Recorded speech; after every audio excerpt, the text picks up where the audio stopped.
Fishing Regulations in North American Waters by Carter Parsons. What are fishing regulations? Fishing regulations are like laws. They are rules and limits set in place to preserve the existence of game fish and keep them from becoming endangered. They set limits so people cannot overfish a certain species to the point where it throws the ecosystem's balances off. Certain public fishing areas control the ways and what you can use to obtain the fish themselves. This is in place so fish will not be hurt and the ecosystems will not be damaged or poisoned. Limits. Almost every wild game species you can harvest has a limit per day or year. Limits can change on the same species depending on where you are fishing at.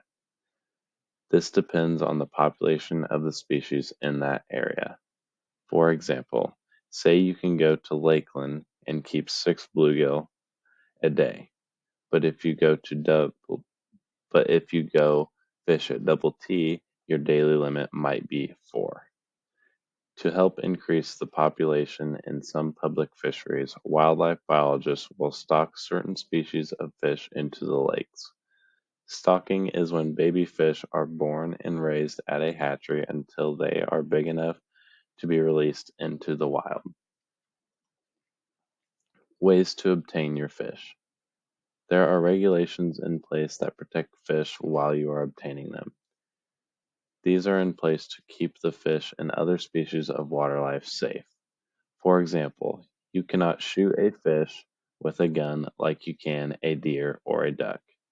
Some regulations that are used to protect fish are the type of gear you can use, such as hooks and baits. My argument. I will simply but thoroughly argue about how important these regulations, limits, and laws are for fishing.